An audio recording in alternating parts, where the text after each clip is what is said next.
Olá pessoal, tudo bem? Vamos então para a nossa revisão da nossa teleaula 2. Lembrando que hoje é dia de prova, né? Vocês estão lá, muitos já fizeram a prova, outros estão fazendo, tenho certeza que sim, mas a aula segue normal. Então a nossa revisão também, certo? Revisão da teleaula 2, bem como aula atividade. Vamos lá, pessoal? Da disciplina Homem, Cultura e Sociedade, certo? O objetivo geral então dessa revisão é compreender o homem a partir de sua inserção em uma sociedade, em uma cultura própria, com as múltiplas possibilidades de atuação nesse universo de interações sociais. E dentro disso, o que a gente vai fazer, pessoal? A gente vai fazer, então, um paralelo entre os quatro principais pensadores do socialismo e trazer, então, esses aspectos aí dentro da nossa disciplina, para que, então, fique fácil também a gente entender essa questão dos diversos nortes dos pensadores junto com a nossa disciplina, tá bom? As diferentes interpretações da realidade social. A sociologia ela apresenta-se então como uma divisão das ciências sociais e especificamente para o autor Dias é o estudo sistemático dos grupos e sociedades criados pelos seres humanos e de como estes, por outro lado, afetam a vida das pessoas.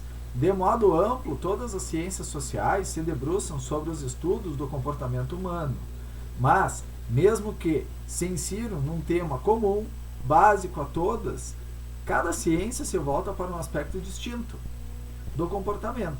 Especificamente, os sociólogos focalizam as áreas nas quais a estrutura social e a cultura criam inter-relações, ou seja, se interseccionam, certo? Então nós temos agora, por exemplo, quatro grandes filósofos do socialismo aí que a gente vai conversar a respeito deles. Vamos falar desse senhor aqui que está aqui na tela, aqui, ó, o Karl Marx, certo? Karl Marx, ele foi um intelectual e revolucionário alemão, fundador da doutrina comunista moderna. Atuou como economista, filósofo, historiador, teórico, político e jornalista, e foi o mais revolucionário pensador sociológico.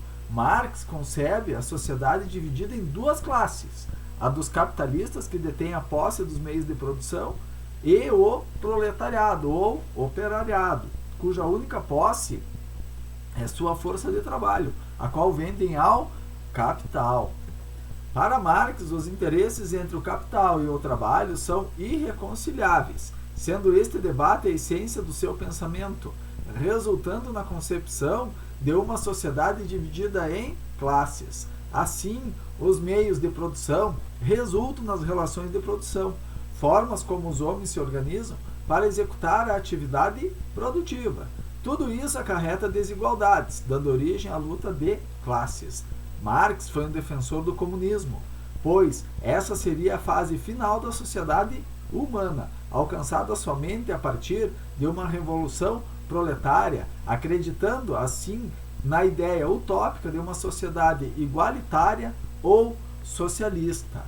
O proletariado, então, que falou Marx ali das duas classes, né, divididos ali, né, a sociedade é aquela classe da sociedade que tira o seu sustento único e somente da venda do seu trabalho e não do lucro de qualquer capital, certo? Aquela classe cujo bem e cujo sofrimento, cuja vida e cuja morte, cuja total existência depende da procura do trabalho e, portanto, da alternância dos bons e dos maus tempos para o negócio das flutuações, de uma concorrência desenfreada. Numa palavra, o proletariado, ou a classe dos proletários, é a classe trabalhadora do século XIX, certo? Então veja bem que a teoria de Marx ali, ela entrou justamente na classe trabalhadora do século XIX. A ideia de alienação na sociologia de Marx é também apontada como um momento no capitalismo em que os homens perdem-se a si próprios e a seu trabalho. O estranhamento, a alienação, é descrito por Marx sobre 4 aspectos. E isso é muito importante a gente fazer e entender essa questão da ideia de alienação que Marx filosofou, certo? O trabalhador é estranho ao produto de sua atividade que pertence a outro. A consequência é que, quanto mais o trabalhador se esgota no trabalho, mais poderoso fica esse estranho mundo que não lhe pertence. Ele cria, mas torna-se pobre, e menos o mundo interior lhe pertence. 2. A alienação do trabalhador relativa ao resultado, ao produto da sua atividade, é vista como alienação da atividade produtiva. O trabalho passa a ser determinado pela necessidade externa. Deixa de ser a satisfação de uma necessidade para se configurar apenas como um meio para satisfazer necessidades externas ao trabalhador. O trabalho agora, então, é tido como sacrifício, uma mortificação. A consequência é uma profunda degeneração dos modos do comportamento humano. 3. Como consequência da alienação da atividade produtiva, o trabalhador aliena-se também do gênero humano. É marca específica do humano a livre atividade consciente. Mas na alienação, a própria vida surge no trabalho alienado, apenas como meio de vida. 4. O resultado imediato dessa alienação do trabalhador da vida da humanidade é a alienação do homem pelo homem. Note, se o homem tornou-se um estranho ao seu ser, também tornou-se estranho a um gênero, o gênero humano. Isso mesmo, pessoal, certo? O autor Costa, em 2005, aponta a importância de outro conceito básico da teoria marxista, que é o de classes sociais, que desenvolve para anunciar as desigualdades sociais contra a falsa ideia de igualdade jurídica e política. Para ele, os inalienáveis direitos de liberdade e justiça, considerados naturais pelo liberalismo, não resistem às evidências das desigualdades sociais promovidas pelas relações de produção, que dividem os homens em proprietários e não proprietários dos modos de produção. Dessa divisão se originam as classes sociais, os proletários, trabalhadores despossuídos dos meios de produção, que vendem sua força de trabalho em troca de salário. E aí vem os capitalistas, as duas classes sociais então colocadas por Marx, que possuindo meios de produção sob forma legal da propriedade privada, apropriam-se do produto do trabalho de seus operários em troca do salário do qual eles dependem para sobreviver.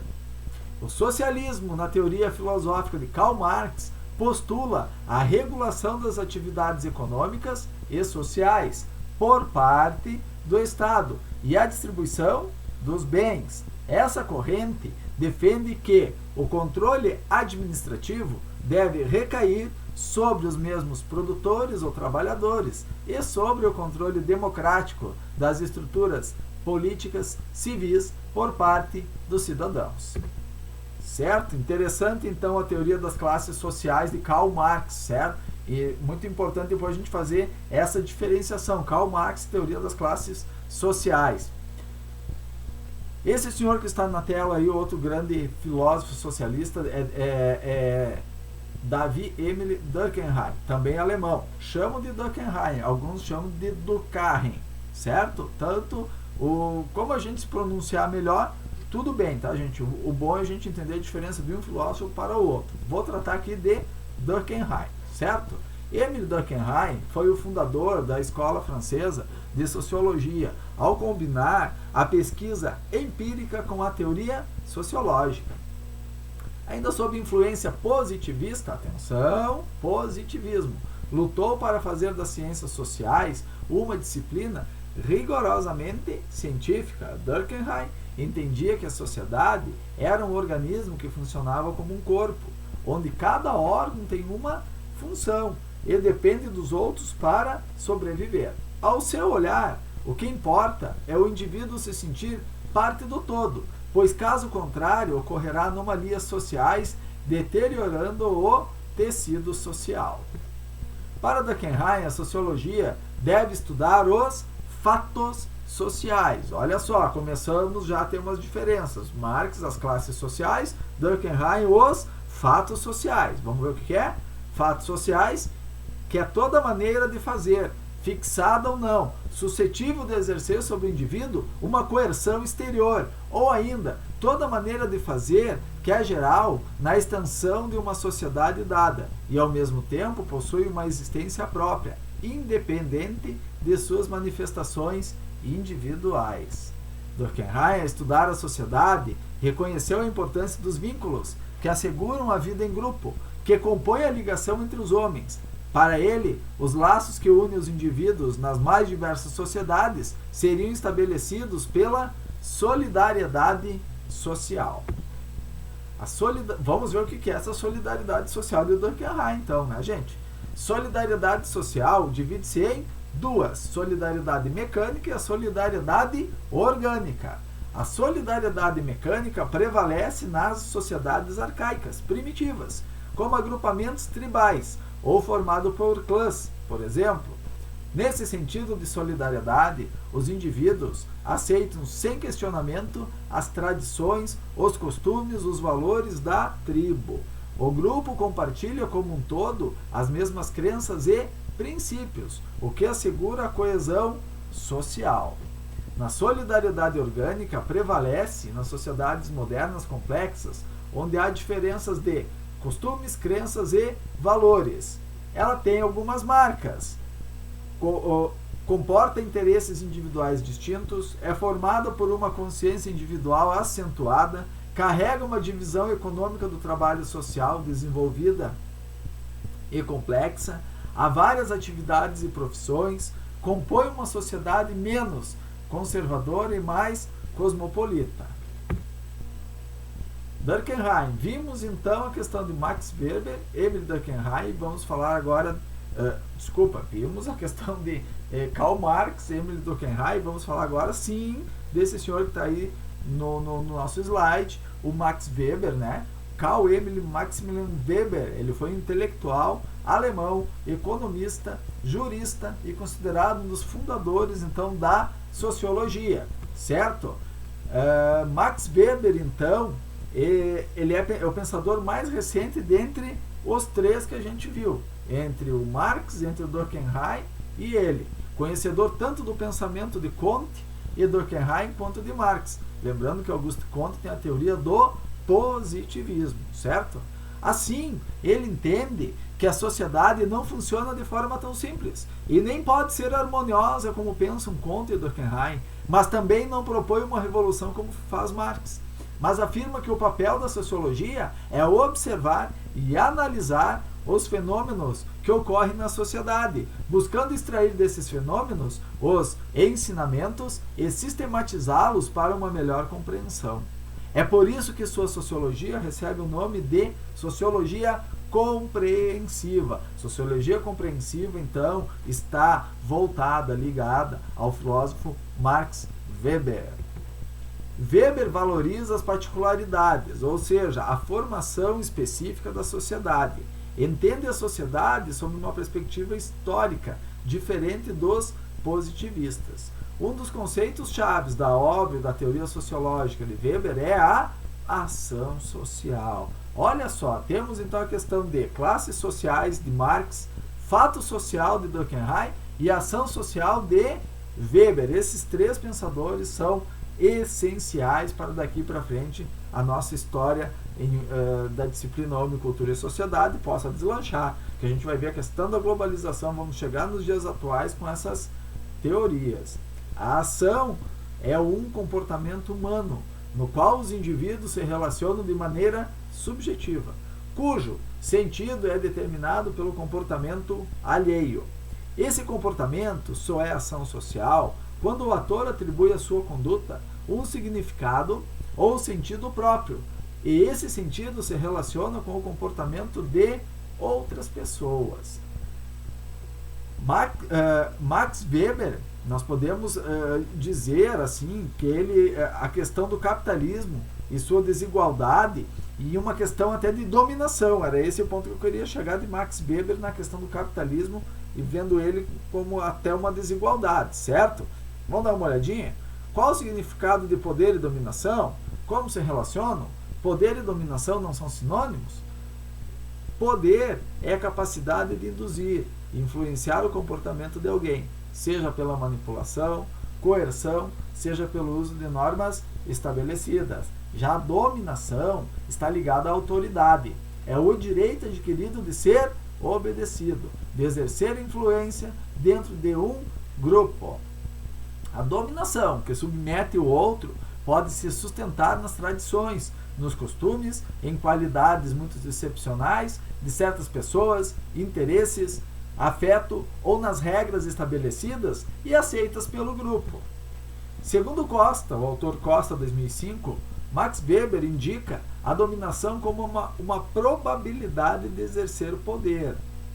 Ele abstrai 3 formas puras de dominação que regem a relação entre dominantes e dominados: a legal, a tradicional e a carismática. Cada tipo se legitima em bases diferentes. Vamos ver? 1. Dominação legal. Baseia-se na existência de um estatuto que pode criar e modificar as normas. É uma relação desprovida de sentimentos. Apoia-se unicamente na hierarquia, no profissionalismo. A base do funcionamento é a disciplina. O dever da obediência se revela na hierarquia de cargos, com subordinação dos inferiores aos superiores. 2. A dominação tradicional. É aquela que se dá em virtude da crença da santidade, das ordenações e dos poderes senhoriais. O tipo mais puro da dominação patriarcal é aquele no qual o senhor ordena e os súditos obedecem. Seu quadro administrativo é formado por servidores. Obedece-se à pessoa em virtude de sua dignidade, santificada pela tradição por fidelidade. Dominação carismática. 3. Caracteriza-se pela submissão de uma comunidade a uma pessoa em razão de seus dotes sobrenaturais. É a devoção afetiva do grupo à pessoa do Senhor, graças ao carisma, à vocação pessoal, à crença no profeta, à qualidade do herói. Quem manda é um líder e quem obedece é o seu discípulo. Certo, pessoal? Chegamos nesses 3 fundamentais. Tinha falado lá no início, são 4. 4 porque Augusto Comte é muito importante aqui nessa questão aqui, e a gente vai ver aqui agora. Augusto Comte com a sua teoria do positivismo. Em suma, então, atenção, gente. Em suma, a sociologia de Comte e Durkheim, temos 2, são positivistas. A de Marx é revolucionária e a de Max Weber é compreensiva. Lembra que eu falei para vocês? Sociologia compreensiva de Max Weber, sociologia revolucionária de Karl Marx, sociologia positivista de Augusto Comte e Emile Durkheim, certo? É nisto talvez que esteja a principal diferença entre esses 4 grandes pensadores da sociologia, certo, pessoal? E nossa revisão de hoje, ela foi norteada em cima desses três grandes filósofos, mais a questão da teoria positivista de Comte, onde a gente conseguiu abordar a diferenciação desses filósofos, certo? Vou deixar aqui as dicas da aula atividade para vocês aqui, tá? Não esqueça, estou aqui no chatzinho, a gente consegue ir conversando aqui. Sei que muitos estão fazendo a prova aí também. Vou abrir o Zoom, tá, pessoal? Vou abrir o Zoom porque eu quero fazer uma avaliaçãozinha da prova com vocês, ver como é que a gente foi, mais uma conversa sobre o nosso trabalho, nosso portfólio, ver como é que estão, tá bom? Aula atividade 2, olha só. A aula atividade 2, estão aqui as 4 questões, então, e nós, tutores, fomos norteados, então, a que vocês realmente leiam todos esses fragmentos aí que estão em azuis, ó, esses links que estão em azuis, para que seja feito as nossas aulas atividades. Mas eu não poderia deixar de vir aqui, separar uma por uma das questões e enumerar algumas questões, nortear vocês e algumas respostas possíveis, certo? A questão número 1, ela fala o seguinte, ó: solicite aos alunos que desenvolvam uma síntese reflexiva e informativa sobre como ele, aluno, entende o fenômeno da desigualdade social a partir da escolha teórica de um dos clássicos da sociologia. Esses que a gente conversou agora. Quem são os clássicos da sociologia? Durkheim, Weber e Karl Marx, certo? Aqui, pessoal, o que a gente vai fazer? Vocês podem escolher qualquer um desses clássicos, certo? Porém, o que vai acontecer? Com Durkheim, deve elaborar o conceito da solidariedade orgânica, que a gente viu, e a divisão do trabalho.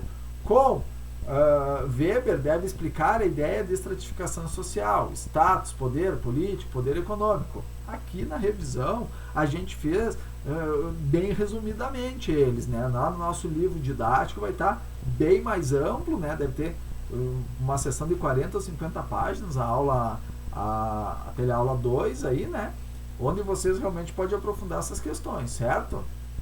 E com Karl Marx, o estudo das relações de produção capitalista das classes sociais. Muito bacana, porque ele formou duas classes sociais, o Karl Marx, certo? O capitalista e o proletariado, certo? Importante, então, que a gente veja aonde que a gente vai realmente nortear a nossa resposta e trabalhar com eles. Qualquer um dos três está corretíssimo falar, desde que a gente aborde esses temas, então. Tá bom, gente? Estou norteando para vocês essa questão aí, ela é muito mais pessoal, né, do aluno, mas não deve deixar de conter esses elementos, tá bom? Número 2, então. Número 2, gente, assim, ó, está lá. Peça aos alunos que analisem as informações da figura 1. Botei aqui embaixo para vocês. Resultado da pesquisa. Nós e as desigualdades. Pesquisa, né, que foi publicada lá no Datafolha. Está ali, então, o site da onde foi retirada a disponibilidade dela, né? E a letra A diz o seguinte: existe progresso em uma nação com a desigualdade social? A partir do rendimento, quando o indivíduo pode ser considerado pobre? C, onde você se localiza numa escala de 0 a 100, na qual 0 significa muito pobre e 100 significa muito rico? Daqui a 5 anos, letra D, em qual classe social você entende se localizar? Pobre, classe média alta ou rico? Bom, gente, aqui na verdade é fazer uma análise da figura, fazer uma análise aqui desse link aí que foi colocado e a gente formular então uma resposta norteado nesses itens, certo? Aí na verdade é muito complicado a gente ter uma resposta reta, certo, pessoal? Por quê? Porque cada aluno está inserido numa realidade diferente, né? Cada pessoa está inserida numa realidade diferente e enxerga isso de uma maneira diferente, certo? Então essas desigualdades aí e o que a gente sente é uma questão extremamente pessoal para que vocês respondam, né? E quem quiser me mandar ali a questãozinha, me mande ou pelo WhatsApp ou então por e-mail, que a gente vai ter o maior prazer ali de debater ali, pode ser até no privado, para que a gente não fique então extenso com todo o grande grupo, né? Caso a gente não queira realmente expor essa nossa opinião agora, já intimamente. O bacana é fazer um fórum deliberativo aí com todas as respostas aí, né? Não vai ser muito possível, mas quem sabe lá no Zoom a gente conversa um pouquinho a respeito disso aqui e a gente coloca essa opinião. Bem bacana, muito boa essa questão que foi feita, tá bom, pessoal? Número 3. Bom, vamos lá então. O aluno deverá, de acordo com a reportagem da revista Exame Online, sobre o aumento de moradores de rua, que entre aspas, então, o título da reportagem: população de rua em São Paulo aumenta 53% em 4 anos e chega a 24 mil pessoas.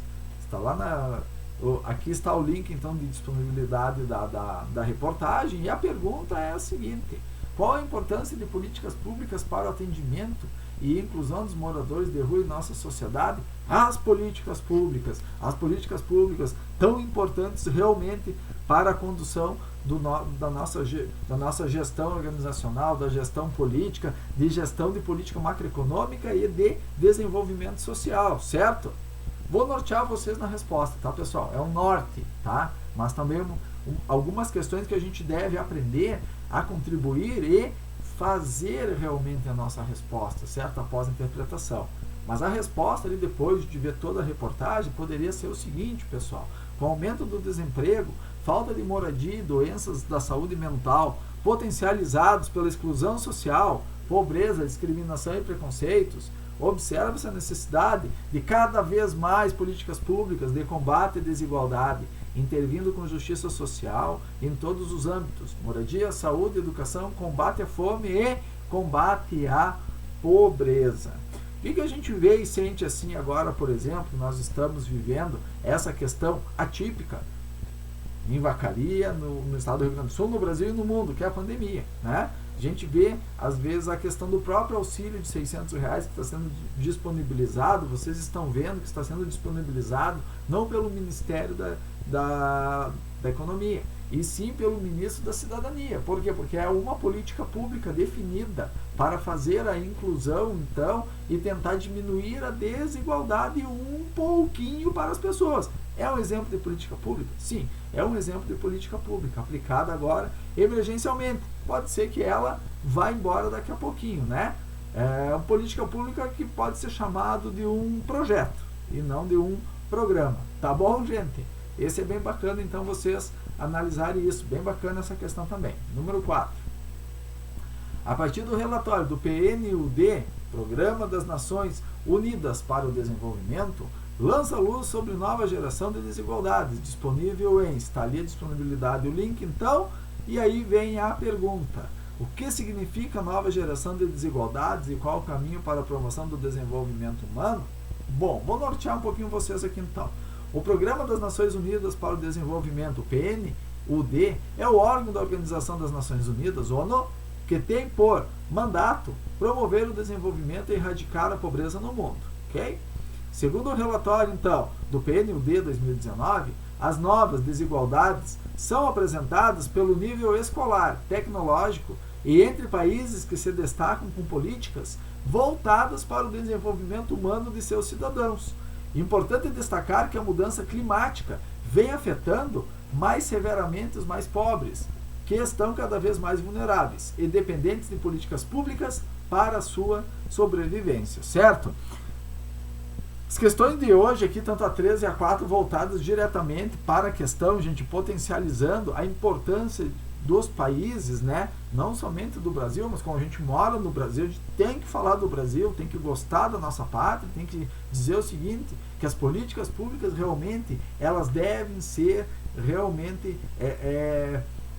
trazidas para a nossa realidade, tentando diminuir as desigualdades, né, e erradicar a pobreza no mundo, certo? Então, os nossos governantes têm várias questões aí da gente promover esse tipo de política pública. E o Programa das Nações Unidas para o Desenvolvimento é o órgão, então, que visa fazer a erradicação da pobreza no mundo. Tá bom, pessoal? Mais ou menos por aí, então, as 4 questões da aula, atividade de vocês. Claro, vocês olhem os slides de vocês, olhem as teleaulas, olhem o livro didático digital lá de vocês, vão lá no livro digital, olhem as partes, está muito bacana o livro mesmo. Essa é uma matéria que eu gosto muito, Homem, Cultura e Sociedade, né? Faz a gente viajar um pouco no tempo, fazer um paralelo, com a nossa realidade, principalmente com esses fatos aí que às vezes está ocorrendo aí no nosso meio, no nosso Brasil aí, e realmente a gente se sensibilizar com essa questão aí que estamos vivendo no mundo hoje, que é o Covid-19, né? Pessoal, sei que hoje é dia de prova, espero que quem já tenha feito a prova tenha ido bem. Quem não fez a prova ainda, dá tempo, vamos lá, faça com calma, leem todas as questões direitinho, tá? E dizer para vocês que vou abrir o Zoom daqui a pouquinho, tá? Que vocês tenham uma ótima semana, então, de atividades, para quem está trabalhando de trabalho, para quem está em casa se cuidando, tá bom, pessoal? Fiquem com Deus, até mais!